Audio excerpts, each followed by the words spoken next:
Ahí está, bien y siempre picante, ¿no?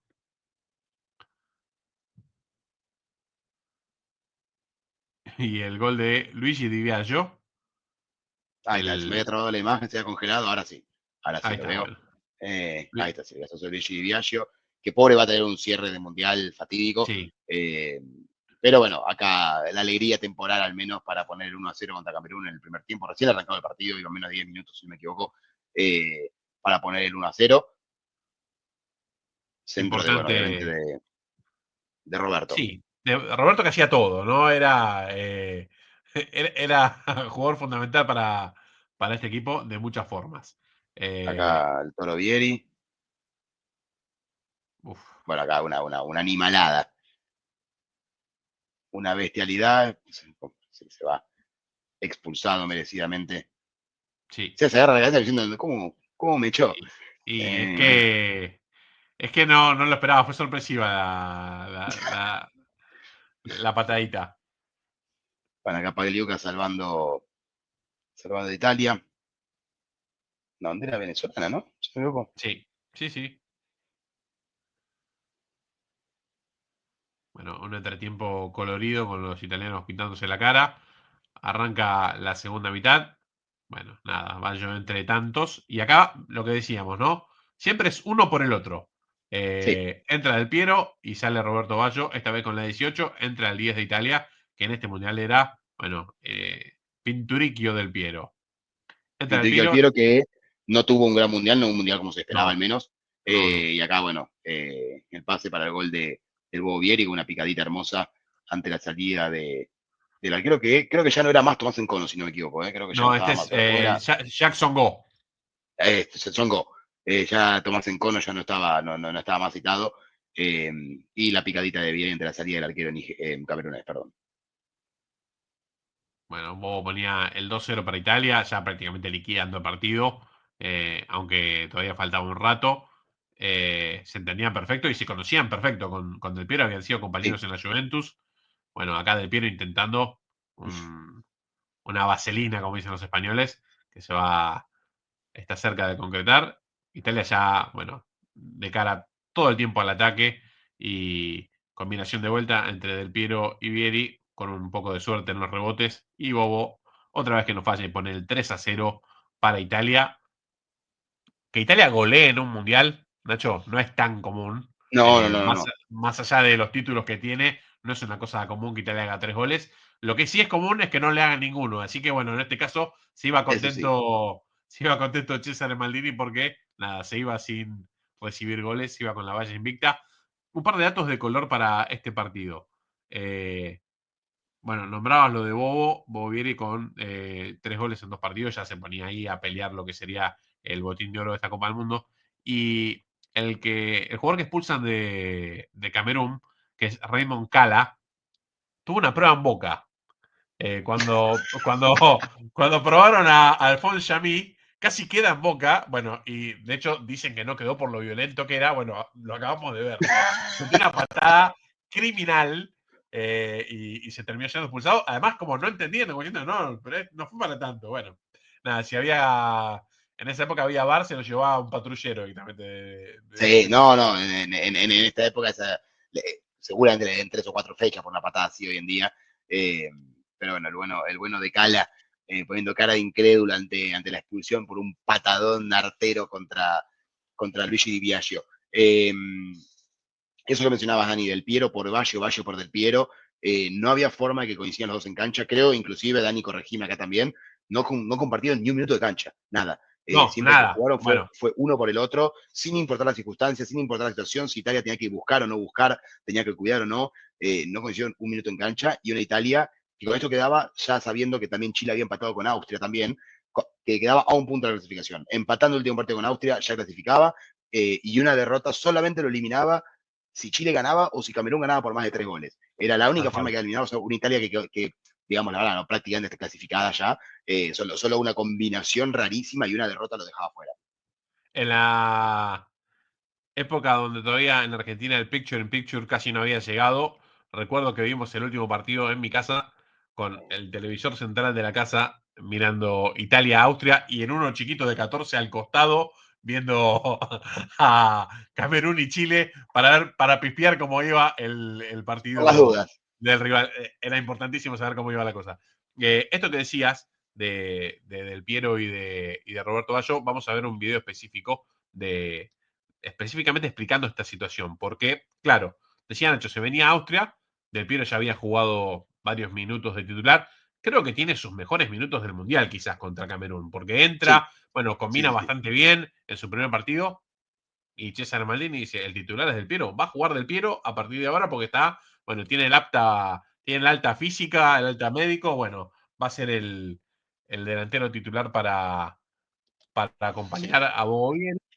A partir de ahí se desata la polémica. En Italia se dice la stafetta, que es que jueguen siempre uno por el otro, ¿no? Ya había pasado hace muchos años entre Mazzola y Riva, que la gente exigía verlos a los dos juntos y siempre jugaba uno por el otro.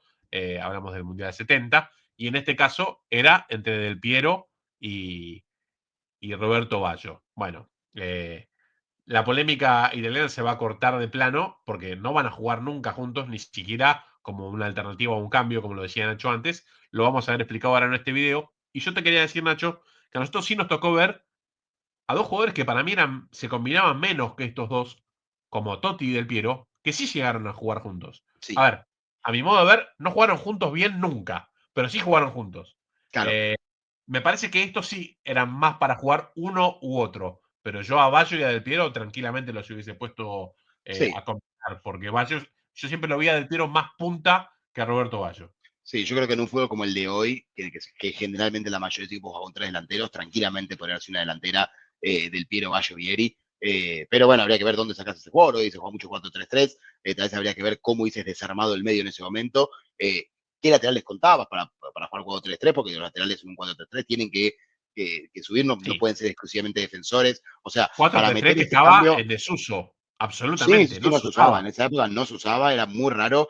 Por eso también, entre otras, la revolución que generó Bielsa en Argentina. ¿No? De repente jugar con tres delanteros era algo que no se veía en esa época, hacía mucho no pasaba. Eh, y generaba esto, bueno, y justo hablando de Bielsa también, Pati por Crespo. No compartieron, Bueno, creo que en todo el ciclo de Bielsa compartieron, creo que fue 18 minutos en cancha nada más, sí, una sí, vez que lo un partido con puso Holanda. y lo mandó a Crespo a jugar por la banda 15 minutos, creo que fue, nada más fue todo lo que compartieron en 4 años, en lo que eran indiscutiblemente los dos mejores nueve del fútbol de la selección argentina. Y, Bueno, y yo ahora pasa lo si hay mismo. algo, si hay algo que me peleo siempre con los bielcistas, los amigos bielcistas, a los que le mandamos un saludo grande, es yo no acepto en mi cabeza que cuando vos tenés esos números, como los que tenían Batistuta y Crespo, eso no lo trabajes. O sea, yo te entiendo, te gusta un esquema, está todo bárbaro. A ver, está por pasar con el Napoli de Antonio Conte, que llega a un equipo y ve que el equipo está para jugar 4-3-3 y a pesar de que su preferencia es otro esquema, bueno, lo termina utilizando porque es lo mejor para el equipo. Claro, A veces tenés que ceder y nada, alguna vez lo decía el gran Carlo Ancelotti, que él era un discípulo de Sacchi, dirigía al Parma, le ofrecieron a Roberto Baggio y dijo: no, yo juego 4-4-2 y Roberto Baggio no entra en el esquema, así que no lo quiero. Bueno, fíjense hoy y a lo largo de su carrera, y sobre todo en toda su etapa en el Real Madrid, cuántas veces ha cambiado la forma de jugar sí, Ancelotti, de manera de, bueno, sacarle lo mejor a los jugadores que ha tenido. Me parece que ese es el gran trabajo del entrenador. Yo creo que César Maldini en este caso debería haber arriesgado más y debería haberlos puesto juntos un ratito para ver qué pasaba al menos. sí, Pero bueno, vamos a ver este video donde de cara a lo sí. que será el partido entre Italia y Austria, los dos protagonistas hablan sobre el tema de que Del Piero y Baggio no comparten minutos.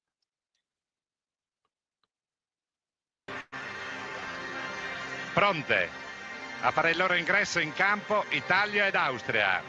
Del Piero, titolare dal primo minuto. Baggio in panchina ad attendere il suo posto. Per l'impegno con l'Austria, che chiude la fase a gironi, Cesare Maldini ripristina le gerarchie stabilite in partenza, non dando retta a chi chiede che i due talenti vengano utilizzati insieme.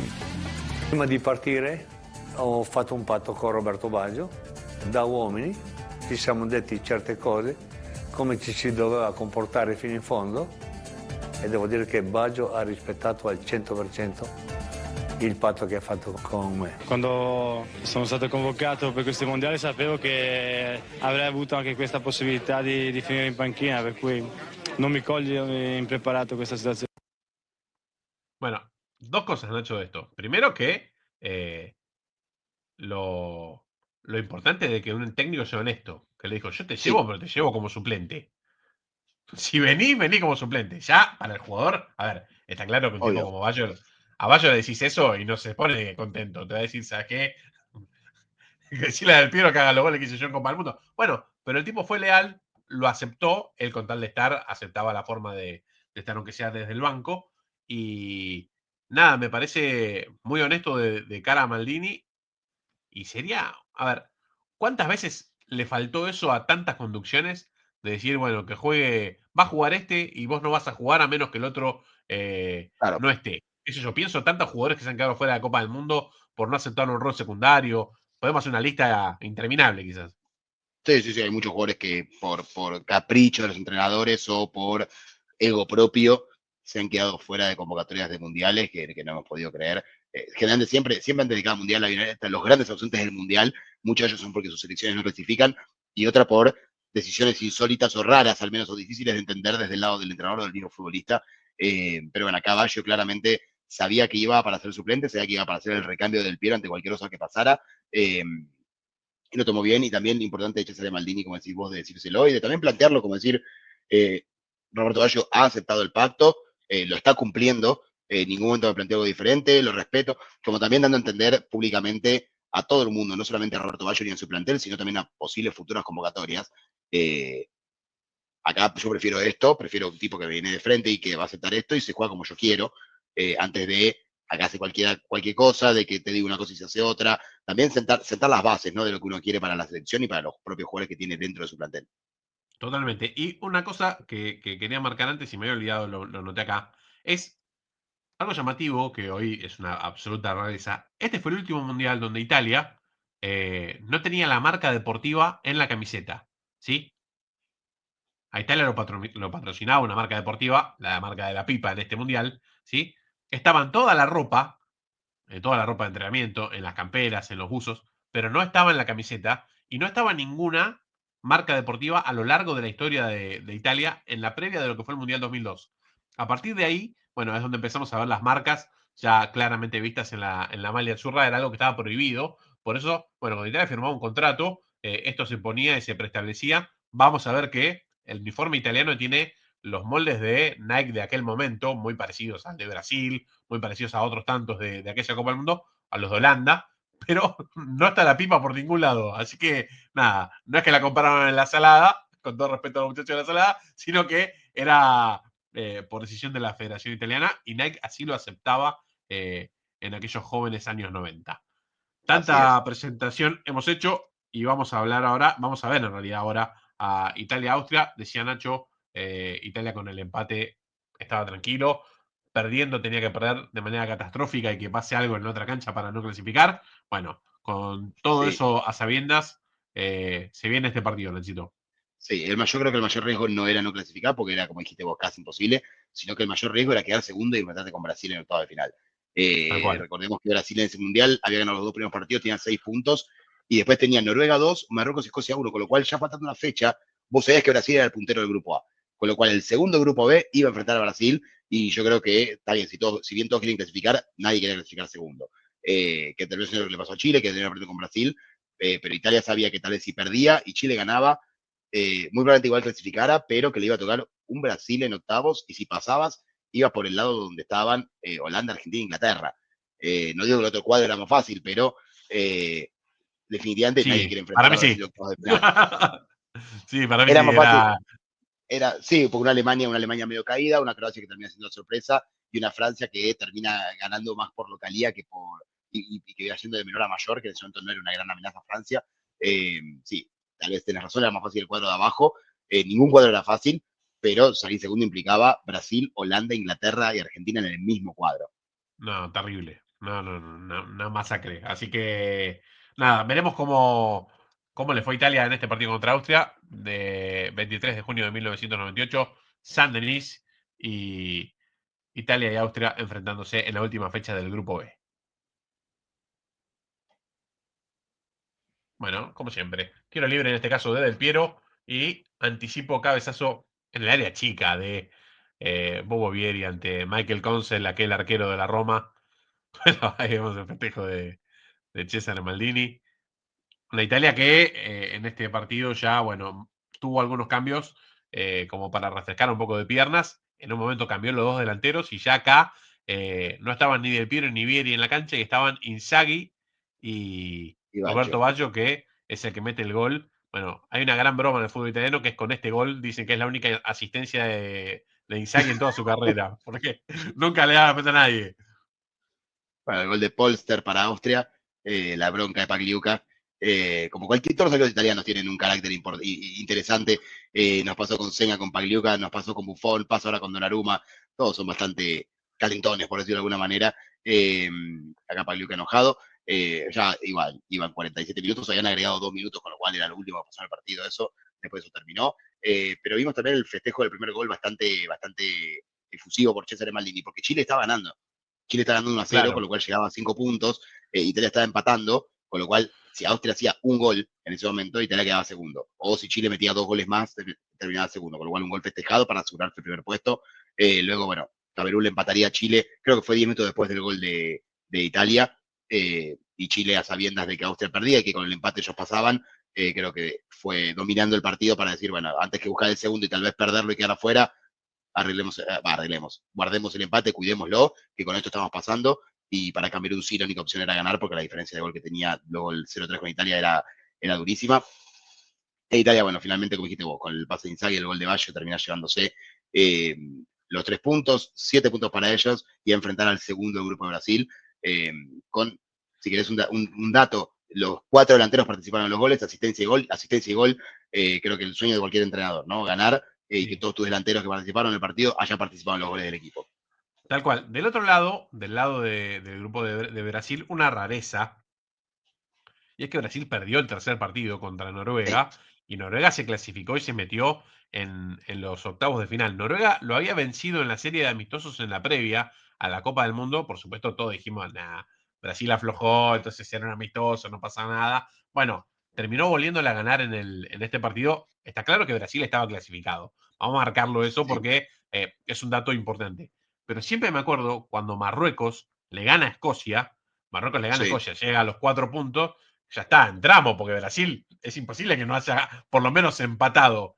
No, además Brasil le iba ganando, a Noruega se lo Claro, dio vuelta. exactamente. Faltando 10 minutos, Brasil se pone 1-0 con un gol de Bebeto. Marruecos creo que ya ganaba 2-0. Los Marruecos ya están festejando, ya está. No hay Sí, chance sí, que sí. Noruega a lo sumo lo empatará, pero no le alcanza. Ya está, Noruega tenía 2 puntos, producto de 2 empates contra Escocia y contra Marruecos, con lo cual con un punto más eran 3, no le alcanzaba para nada. Y a los 83 y a los 90 se lo da vuelta a Noruega de manera increíble para ganar y dejar a los marroquíes. Yo me acuerdo que después Marruecos creo que hizo un gol a los 90 y pico, 91, 92, ya después del 2-1 de Nigeria, que lo festejaron. Yo creo que ni ellos debían poder creer que Brasil estaba perdiendo con Noruega. Sí, increíble, increíble. No, me acuerdo siempre patente la imagen de uno de los marroquíes que, bueno, es como que se ve que no se había enterado y festejaba la victoria y le dijeron, le hacían las señas, Noruega 2, Brasil 1, y el tipo se quedó diciendo, a ver, un mal chiste. Hoy vemos, por primera vez vimos en este último mundial, un equipo africano llegando a las semifinales. En aquel Justo momento era, Marruecos. a ver, justo Marruecos, digo. Y en ese momento era muy difícil pasar la primera ronda. Tenían la oportunidad en las manos porque lo lógico era, bueno, Brasil le ganó a Escocia, nos ganó a nosotros, le va a ganar a Noruega, o por lo menos no va a perder. Nosotros ganando este mano a mano con Escocia estamos dentro. Bueno, no se Claro, les dio a los marroquíes y, bueno, tuvieron que esperar bastante para disfrutar en Copa del Mundo. así es, así es.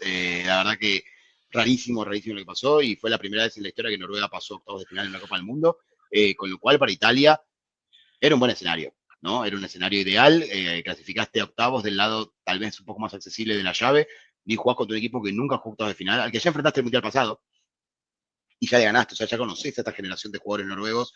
Eh, Estaba Torian de Flo, Regnap, los hermanos Flo, Torian de Regnap, Solskjaer, había muchos jugadores de renombre, pero bueno, también había otros que no los conocían, ni los noruegos mismos también en la Sí, selección, sí. con lo cual un cruce para Italia, entre comillas, tranquilo. Uno que si te dicen antes de empezar el Mundial, lo firmas. Tal cual. Me acuerdo dos cosas. Primero que se hablaba mucho de la talla de los noruegos, un equipo con un promedio Sí, de edad grandísimo, grandísimo.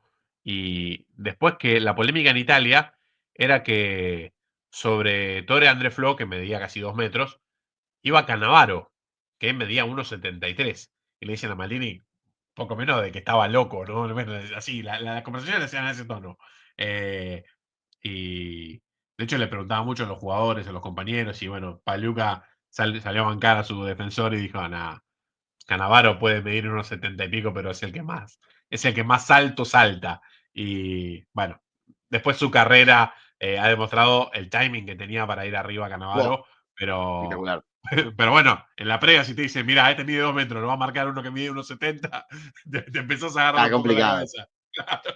Bueno, hablábamos de un tocado por la varita mágica, como también lo era Fabio Cannavaro en aquel momento. Una defensa italiana que contaba además con Alessandro Costacurta, que ya había jugado el mundial anterior, Maldini por la izquierda, Bergomi había entrado por el lesionado Alessandro Nesta en el partido anterior. Nesta, con una absoluta mala suerte en todas las Copas del Mundo, se lesionó en los 3 mundiales que jugó. Una cosa, bueno, una sal terrible para un defensor extraordinario. Y esta Italia que jugaba con un 4-4-2 bastante marcado, pero que rotaba atrás, Nacho. Por momentos quedaban 3 centrales parados, se adelantaba Maldini, se retrasaba Francesco Moriero, que era el volante derecho, y bueno, fluctuaba entre un 4-4-2 y un 3-5-2, que era a veces 5-3-2 cuando tenía que marcar. Entonces, acumulaba mucha gente, era difícil entrarle. Tenía un gran arquero como Paluca, que además, recordemos, era el arquero suplente de este equipo, porque el arquero titular era Angelo Claro, Peruzzi, que termina saliendo de la convocatoria por una supuesta lesión. Bueno, hoy en día se dicen tantas cosas de lo que había pasado en aquella previa por tantos rumores que tenía esa Juventus, pero en lo oficial queda fuera por una lesión. Peruzzi, que era catalogado como uno de los top 3 arqueros del mundo en esa época. Y sin embargo, Paluca era, bueno, otra garantía de seguridad, sí, ya había sido sí, sí, sí, probado, ya había sido probado en Copa del Mundo. Y en el banco estaba Francesco Toldo y Buffon. Decimos la generación de arqueros de Italia, ¿no? Una sí, cosa, pero increíble. Y los que estaban en el fútbol italiano que ni participaban para ser convocables. Eh, Nada, podemos hacer una lista de 10 y cualquiera hubiese atajado en cualquier selección sin del duda. planeta. También empezaba a Eh, aparecer Aviati en el Milan. Había muy buenos arqueros. Yo creo que tenían al menos 5 arqueros que podrían ser titulares de cualquier selección del mundo, pero justamente los 5 eran italianos, con lo cual muchos ni deben haber debutado en la selección o deben haber tenido alguna participación como tercer arquero, segundo arquero o algún amistoso que nos estemos olvidando ahora que existió y donde dieron alguna oportunidad. Pero bueno, las injusticias de la vida, ¿no? También, como le pasó en su momento también a Gianfranco Sola, que jugó muy poco en la selección, cuando en otra época se jugó muchísimo más. O sea, Gianfranco Sola del 2010 al 2025, en Italia hubiese sido seguramente el mejor delantero de los últimos 15 años, y cuando jugó titular, él, capitán, titular, claro, capitán, la 10, todo lo que quiera, sí, y obvio. cuando Sí, le sí. tocó jugar a él, creo que apenas jugó 20 partidos en la selección, 25 partidos en la selección, siempre a la sombra bueno, de Roberto Baggio, de Carnevale, de Ravanelli, de Bali, de Vieri, todo lo que estamos mencionando ahora. eh, Él vivió un poco a la sombra de todos ellos cuando era un delantero de nivel mundial. Sí, ¿sabes qué? Una pelea que tengo habitualmente, no, a los que nos ven habitualmente no van a descubrir nada si les digo que esta selección es una de las que yo sigo con ferviente locura, que Italia mantuvo en parte el nivel de sus defensores, hablo del actual, ¿no? El nivel de sus defensores, porque uno sigue encontrando buenos defensores italianos. A ver, no son de la elite que fueron en otra época, porque ya no hay más Claro, defensores así en el mundo. Pero sí son buenos defensores. A ver, Bastoni es un buen defensor, Acerbi, hace poco Chiellini, Barzagli jugaron hasta hace nada, muy poquito tiempo, Bonucci. Todavía sigue teniendo buenos defensores. Inclusive hoy Gatti, Fede Di Marco por la izquierda. Bueno, hay muchos. A nivel arqueros, uno no puede decir que Donnarumma no es un arquero de primer nivel. Hablamos no, de, no, ni hablar. bueno, uno de los mejores arqueros del mundo, bajo los 3 palos, para mí es el mejor, por lo menos en mi conocimiento. Después tiene algunos rasgos de su juego que son absolutamente mejorables. Yo creo que ya no los va a mejorar, pero bueno, No, abajo de los 3 palos es, bueno, una garantía. Y sobre todo con la camiseta italiana, donde su nivel no sí, aflojó nunca. Ni en el peor momento en clubes jugó mal en Italia, nunca. sí, sí, Eh, ni hablar. Después, si yo te invito a discutir los volantes, te puedo decir que no hablo de elite mundial, digo top 3, no hablo de ese lugar, sino que hablo de muy buenos jugadores. Nicolò Varela, Sandro Tonali, ¿sí? Son jugadores que en el medio tranquilamente juegan en cualquier equipo. Me Yo parece que ahí Italia, ya estoy en desacuerdo. bueno, está perfecto, es válido que estés de acuerdo, sabes mucho. Pero yo digo, para mí el problema de Italia es de la parte creativa para adelante. O sea, Sí, sí, sí. desde los volantes creativos para adelante. Italia perdió los goles, ¿sí? Que antes se le caían porque tenía cualquiera de titular, ¿sí? Y perdió, bueno, ese volante mixto que te resuelve todo. Para mí ahí es donde está, a ver, como dicen en Italia, el regista. Lo veíamos en la época de Albertini, lo veíamos en una época grande a Andrea A Pirlo. Pirlo. En este mundial, incluso le tocó ese rol a Luigi Di Biagio y lo hacía muy bien. Me parece Sí, que ese es el volante central, que no es un volante central defensivo, sino que es un volante central mixto, que tiene que saber marcar, tiene que saber pararse, pero sobre todo tiene que hacer esa función que tiene el 4-4-2 italiano, que es el 5-10, porque tiene que saber marcar, tiene que saber pararse y tiene que poner habilitaciones de gol. Hemos visto millones de veces en la carrera de Pirlo y en la carrera de Albertini pelotazos centrales a los delanteros de 30 metros. Bueno, sí. Italia hoy eso no lo tiene más y no lo tiene más hace mucho tiempo y no se acostumbró a jugar sin eso. Y, a ver, creo que recién en esta temporada, por supuesto habrá que probarlo, ¿no? Si uno agarra la tabla de goleadores de la Serie A, hay dos italianos en el frente, como son Retegui y Moise Kean. Retegui jugando para Italia, ¿no? No un italiano de nacimiento, sino un representativo de la selección. Algo que no pasaba hace mucho tiempo. Bueno, me parece que quizás tenga que probar con esos dos nombres y no sacarlos nunca más Claro, claro, Spalletti claro. para decir, bueno, a ver si combinan bien y por lo menos vuelven a encontrar la llave del gol, que me parece que Sí, es el sí. punto más flaco de Italia. Sin duda, en eso sí coincido. O sea, yo creo que del medio para adelante no tiene jugadores de nivel Italia. Por eso le cuesta tanto llegar a mundiales y por eso le cuesta tanto también las Eurocopas, porque en la Euro, la última Euro, clasifica a octavos sobre la bocina, o se está quedando afuera Sí, jugando muy mal. por una patriada de Calafiori, una España que le gana la segunda fecha, que le podría haber ganado por 5 goles y no lo hace por Donnarumma. Yo lo que sí coincido es que tiene uno de los mejores 3 arqueros del mundo, como Donnarumma, o 5 si querés. Tiene muy buenos defensores, pero después de medio para adelante es una selección, te diría, bastante medio pelo. No tiene nada que la destaque, nada que la haga hacer la Italia que fue antes o una selección fuerte. Creo que ahí es donde perdió mucho. No tenés más un Totti, no tenés más un Del Piero, no tenés más un Vieri, no tenés un Inzaghi, ni siquiera no tenés un Pirlo, no tenés volantes por afuera confiables. Eh, ha perdido mucho Italia y yo creo que algo tienen que estar haciendo ya hace mucho tiempo y si no lo hacen están muy mal para volver a recuperar esos jugadores y sacar esos jugadores de inferiores y darles el tiempo que necesitan. Justo, tal vez lo podemos enganchar con lo que hablabas antes, Dani, de que antes había 7, 8 jugadores italianos por equipo y 3 extranjeros, 4. Ahora, como los equipos se arman, Sí, tal vez con 7, fundamental. 8 jugadores extranjeros, 9, tal vez el italiano no llega. O termina jugando en la B o termina jugando en equipos de menor envergadura y equipos como, no sé, la Juventus, el Inter y el Milan no le pueden dar el tiempo que necesitan para adaptarse, con lo cual tal vez tienen que arrancar en otro equipo más lento, nada, pueden ser muchas las razones, pero me cuesta creer que es esta porque en todas las selecciones, en todos los países de Europa pasó, y sin embargo No, yo España tuvo la mejor etapa de su creo carrera, Francia tuvo la mejor de su sí, carrera, pero algo tiene que hacer en Italia. creo que es eso.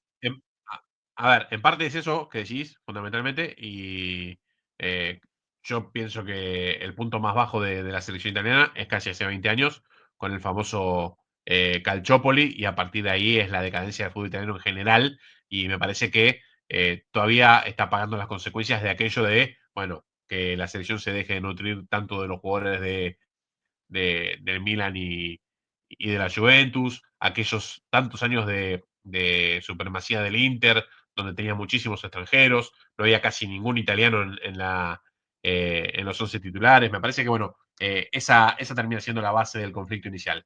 Pero está bueno que lo charlemos y me gustaría que en algún momento lo hagamos de manera particular.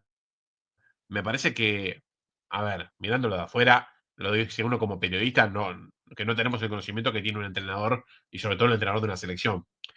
Pero me parece que Italia, ahora que el Inter llegó a la final de Europa, tiene la oportunidad de, primero, aprovechar a los italianos del Inter, que históricamente la Juventus jugó con un bloque, o sea, Italia jugó con un bloque de Juventus, en algún momento lo hizo con un bloque del Milan. Me parece que esta es la oportunidad de jugar con un bloque de jugadores del Inter, porque este Inter Sí, tiene 4 o 5 italianos en el equipo titular.